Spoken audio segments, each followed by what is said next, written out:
Hey guys, welcome back to the Complete Game, episode 85. I'm your host, Curt Schilling. He is the co-host, the one and only, my one and only, oldest first child, Curt Schilling. What's up, G?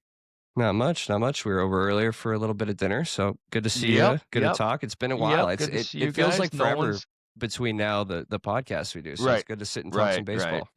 Yeah, we're gonna need to make it enjoyable so people hang out because we're only doing it once a week now. And slow winter. This is kind of a slow winter, but not nearly as slow as next winter is going to be, but it's slow. Um, big move since you and I talked were I think Cease had not signed, right? Dylan signed right after we did our last show. Yep, that was the day we posted. Um, yep, the Jays gave him 210 million. My Is that a goodness, lot? over 7 years, huh? Is that a lot? Honestly, it's the same, but I would just love to see what RJ would bring in or Maddox in a 7-year deal now. There's people who will tune into this as their first episode and see me ask you that and just X right out and be like, I'm not listening Yeah. to this kid who doesn't know if 200 grew up rich and shit. I didn't have Cease in Toronto, but it doesn't surprise me. They're gonna do some things. They actually made another move tonight that was kind of interesting. We'll talk about in a minute. That was the big one. Is And that a direct response to you just got beat by the Dodgers who had too much starting pitching? We need to have more starting pitching? yeah, oh, absolutely. The sport is such a trendy thing. They are, it's always that way. Everybody's trying, but I mean, oh my God, you need like really good top of the rotation starters to win in October. Holy new trend. Like that's been forever. And then some guy will hit a walk-off home run next year, and they'll be like, everyone needs that left-handed bat in their Right. part of their lineup. Yep. Who knew that hard throwing strike throwers could dominate in October? So Cease and the thing about him is he's held himself back. His strike zone command with his fastball's always been his bugaboo. If he harnesses the stuff, he's a legit one. Dylan Cease, by the way, the most strikeouts since 2020 with over 51 more than the next guy, who, by the way, is Kevin Gausman on that list. So not a bad place to be for the Blue Jays. Well, here's the thing. Trey Savage doesn't have a track record. I mean, listen, what he did in October, unbelievable. But he's still a kid. And there's as likely a chance that he goes out next year and goes 11-10 with a 4.8 as there is him going 20 and, he needs to be. And this is actually a signing that helps him in the sense that you need him to be your number 4. You don't want to give this kid, hey, he's pitching the second game of the season, he's your number 2. You want him to kind of work his way. I mean, yes, he's been under pressure and all those things, but the Major League Baseball season is a game of attrition and a battle of attrition. And he's got the makeup and the workings, but I said it before, the sheer volume of stuff he doesn't know yet would sink the Titanic. And you don't just get to skip it, right? It's going to come into play next year. He's never had a slump because he hasn't been anywhere long enough. So what happens when he goes 0-4 He's never with even really gotten shelled? Right. He's going to have the run of outings where he has an 80 ERA. Is he mentally strong enough to? Yeah, I think he is, but I don't know. You never know until you see it. So, but again, good signing, strong signing by them. I was kind of caught off guard by the Helsley signing. Ryan Helsley signed a 2-year deal with the Orioles, and he got an opt-out after the first year. That's happening a lot now, because you're seeing teams go short years, large money, because they don't want the long-term risk, and the response for the players is to give them an opt-out. So he's been, because he had a miserable, horrible experience in New York after he got dealt, and who didn't? Right. Which we're going to get to that in just a second. Yeah, I was going to say. But that was an interesting one. I don't know. I'm not. Who pitches you to a pennant next year in Baltimore? They need Dylan Cease is the guy they need in that division. Right. No, I'm saying, yeah. I think this year was kind of a down year offensively for them, but I still think Holiday and all those guys are going to be fine. They're going to be good. They're young. They're strong. They're going to be offensively. They're going to be. I'm not even saying they won't be competitive. I'm just saying that division has gotten much more competitive in the 2 years since they went on that dream run. Yep. And talking about the Mets, Yesterday, on Soto Jr., Devin Williams went from the Yankees, where he struggled, but he signed with the Mets, and 3 years, like 51-ish, 17 AAV of 17-ish. But the thing about him is he had a horribly high ERA. But if you look at all his peripheral numbers, they were fine. He was unlucky in that his batting average on balls in play was a nightmarish number that could only be luck in many cases. But all the numbers you want, the velocity, the spin rate, and all the things that and the whip and everything else was fine. I envision him going into the Mets and being fine. Unless the Mets have this jinx that follows everybody that signs with them. So he had a lot of untimely points in the season too, where the Yankees would hit a snab and then he would blow a save, and then all of the brunt would fall on him.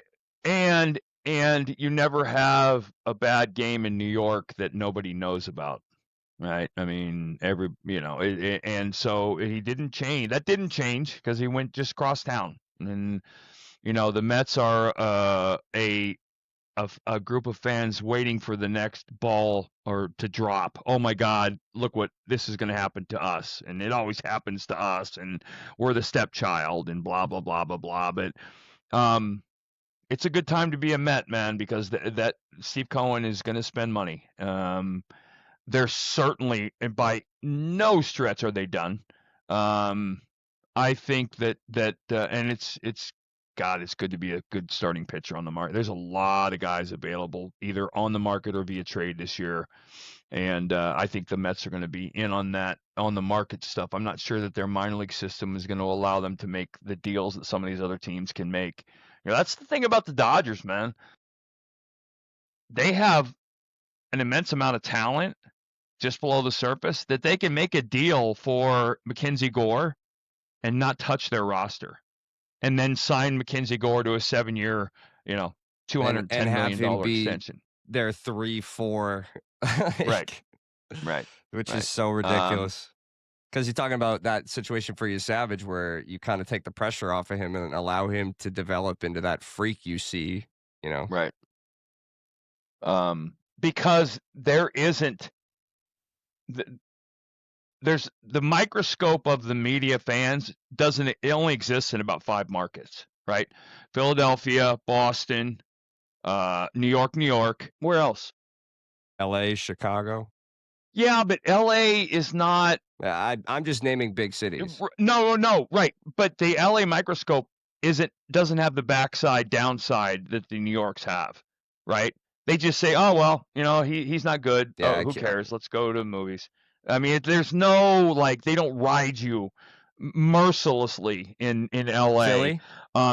Philly, yeah, I said Philly, but Chicago, yes and no, but nowhere, that microscope, and it's also a factor that they have to weigh in everything they do that other teams don't. Anaheim doesn't worry about a guy if he can handle the pressure. Boston does. Tampa doesn't. The Rangers don't. The Astros don't. The Diamondbacks don't. I mean, so you have to find a special and kind of a different and unique player. Speaking of the Angels, Alek Manoah signed. I don't know what the Angels are doing. I don't even. I don't either. It matters. Yeah, I mean that's just unfortunate. Get Mike Trout out of there, please. Just for I want to see the last gasps. I don't even care if it's Philly anymore. Just get him somewhere. Yep. And then we have Kyle Tucker, Kyle Schwarber, Cody Bellinger, Alex Bregman, and Pete Alonso. The dominoes still to fall for the. So here's this is going to be the biggest deal this winter, or the biggest shocking deal. Probably is going to end up being somebody AAV wise. It's not going to be Tucker.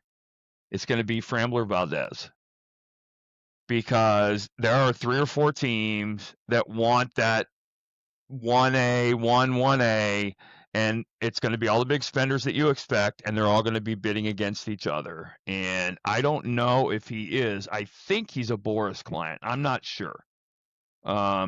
I think he was too, because I remember we looked into this back, and I was just about to ask you now, some time removed, how much of that matters to you now if you're a GM that he did that to his catcher? Remember? Yeah. that's going to get downplayed, and it'll be for the guys that lose the bidding here. It'll be one of the reasons. Well, you know what? We weren't sure about his makeup. Yeah.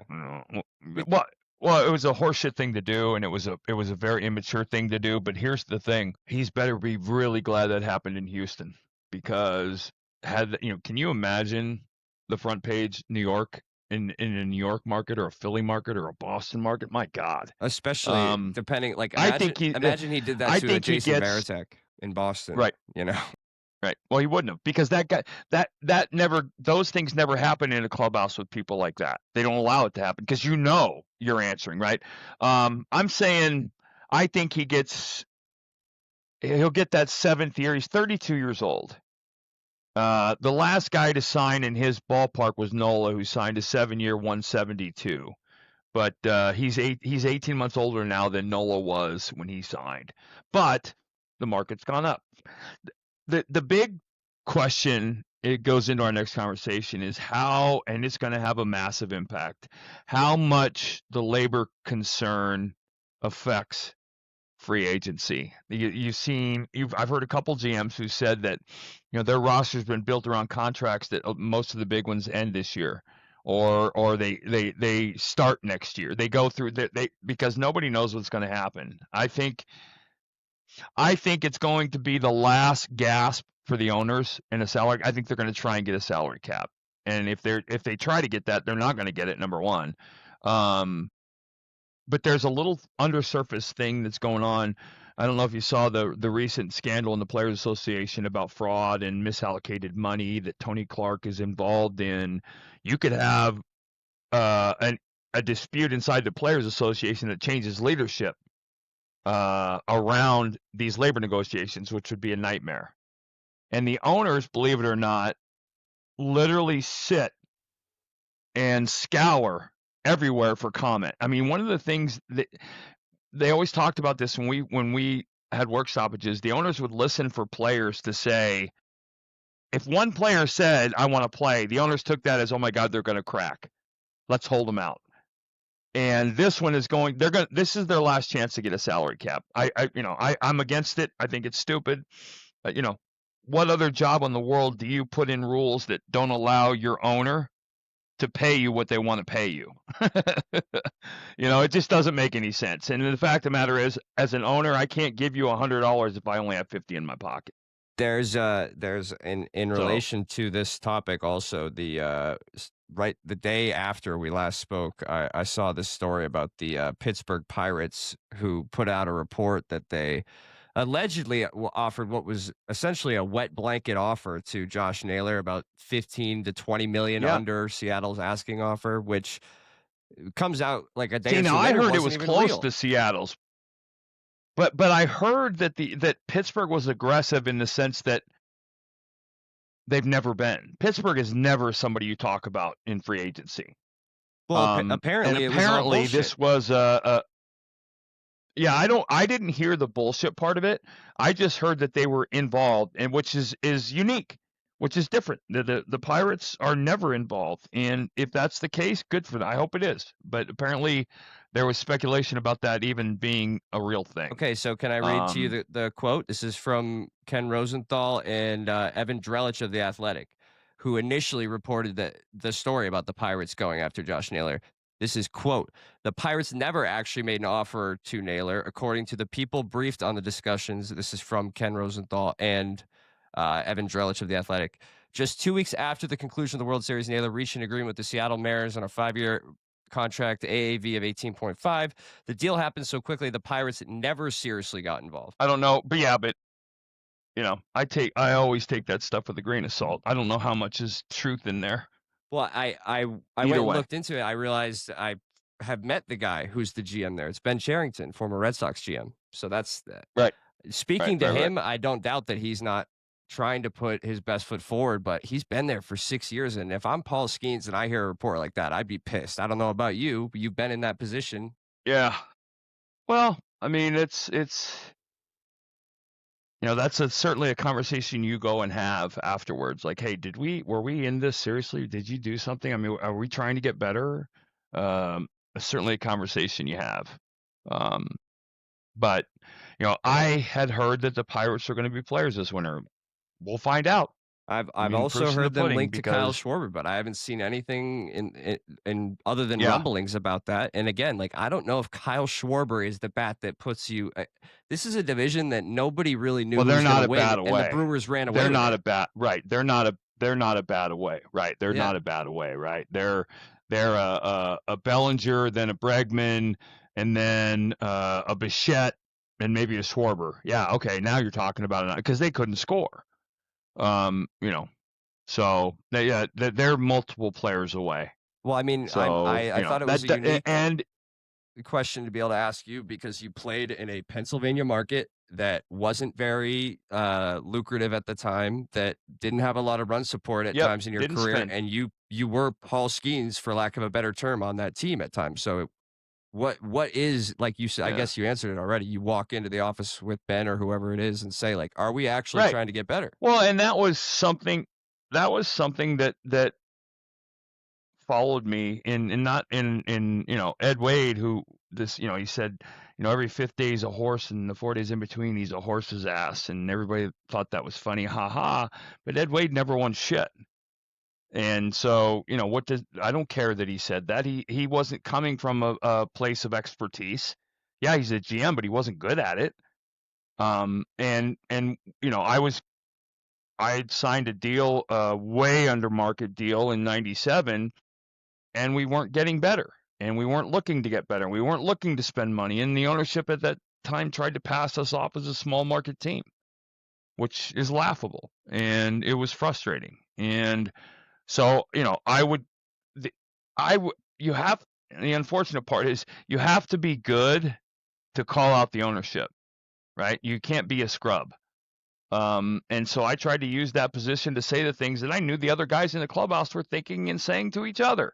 Why would I think it was 98 we were in, or 97, where we were potentially in on Andy Pettitte in a trade with the Yankees.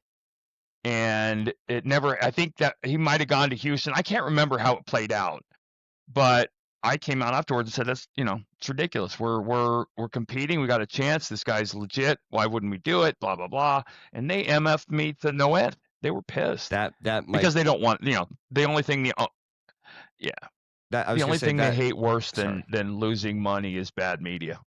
I was going to say that might be a fun thing for you homework wise between now and next podcast, is to think of a couple of trades that people would never know almost went down. Like I never knew Andy Pettitte almost went to Philly. That's a cool what if scenario. The other one that I was in the middle of, unfortunately, accidentally, was Larry Walker for Matt Williams when I was in Arizona. Okay. And I screwed that one up, all by myself,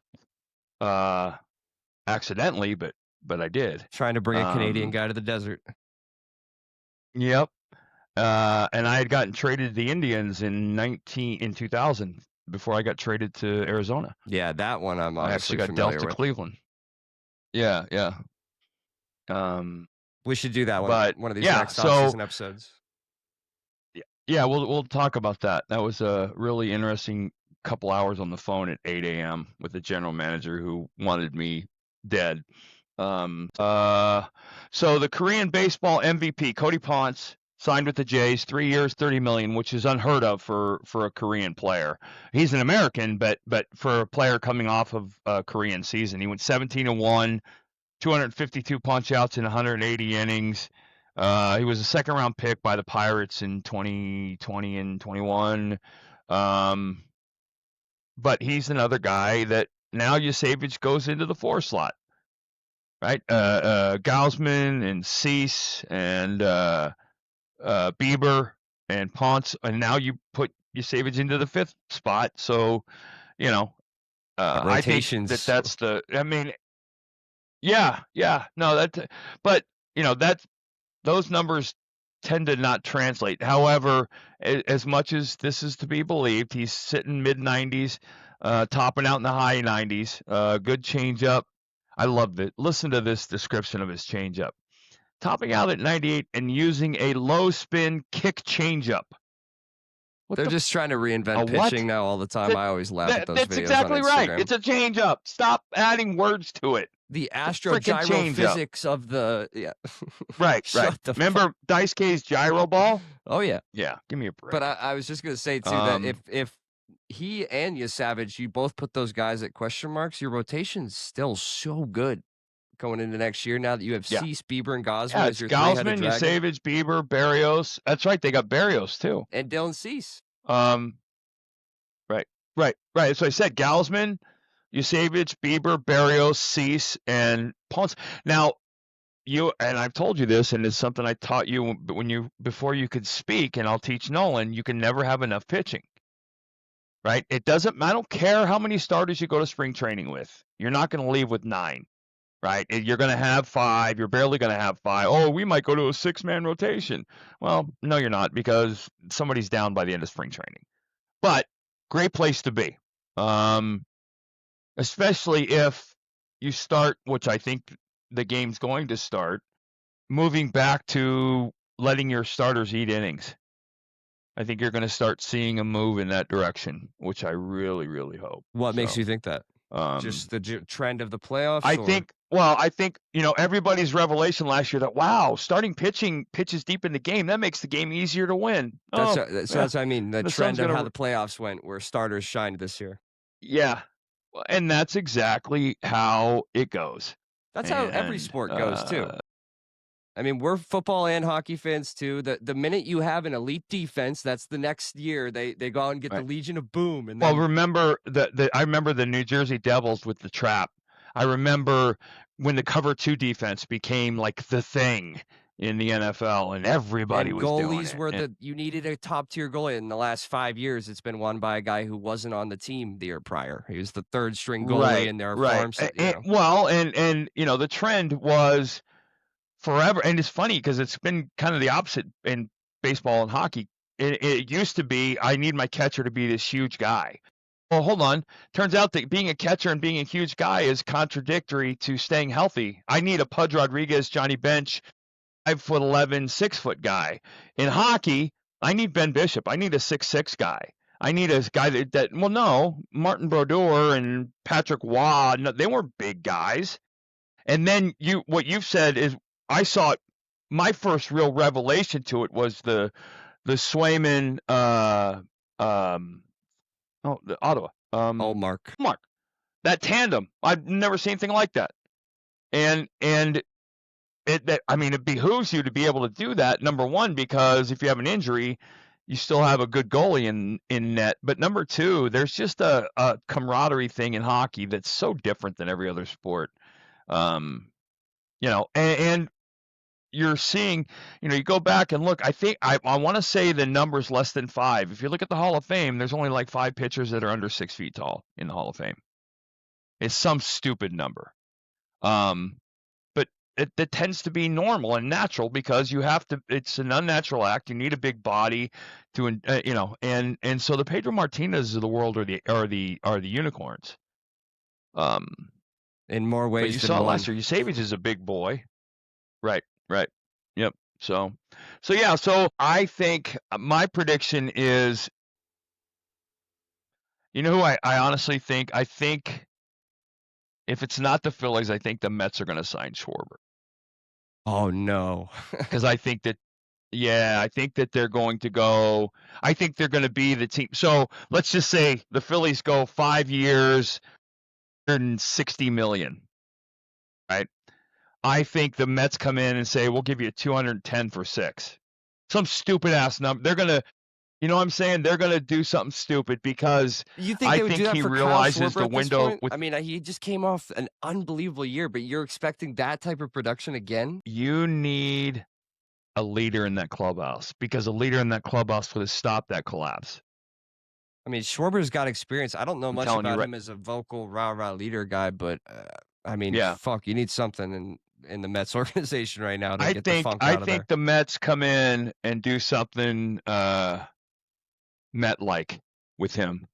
But I mean, and I'm not going to lie. I think the Yankees are going to get Tucker. I hate the answers you give. One, because they make sense, and two, because they're just not fun to me. I hate that.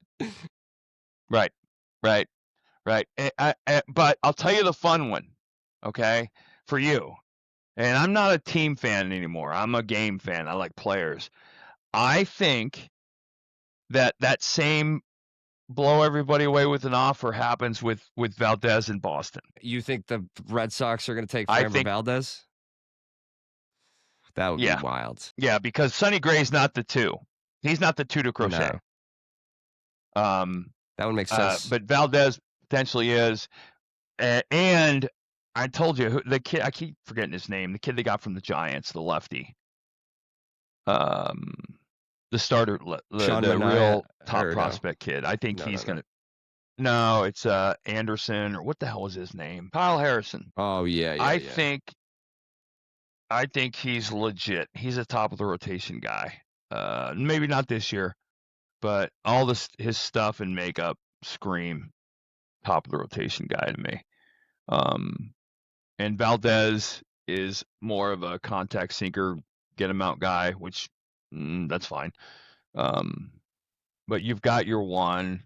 By the way, not for nothing, and we're closing up the show, and we're going to do a little trivia, but let's not get off this before. Did you see the video of Aroldis Chapman playing catch in a Dominican?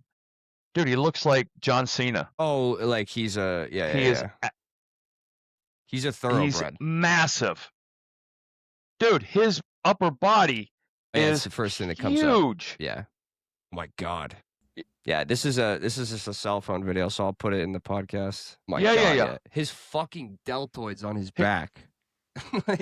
Dude, his arms are enormous. Yeah, that guy's a specimen. Holy shit. Yeah. I look at that guy, and obviously you didn't throw 100 consistently at any point, but you guys were in the same stratosphere compared to most normal human beings, and I'm like, that's not what playing catch with you was like. Just so you know. No. I never looked at you like a fucking Adonis Olympian guy that was about to I'd be scared to catch a ball from that guy. Dude, he is enormous. His movement is so fluid too. Like even there, just like he looks it's like soft. He's an athlete. Yeah, it's soft. All right, you want to play our new game? Yeah, let's close it up with some trivia this time. I'm going to try a couple new things since it's the off season. We're tinkering and tooling around with the podcast, and see. I'm going to try some new games. We played one last night on stream with Garrison. This is a little different, more geared towards you. So it's trivia mixed with a little bit of the guess your teammate, familiarity with your own career. All right. So this is called How Good Was Blank Off You? All right.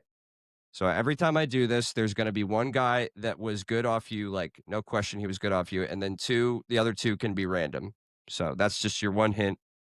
The 3 guys, one will have had 50 plate appearances, one will have 25 or more, and one will have 10 or less. All righty? So your first guy, Hideki Matsui. How good was he off you?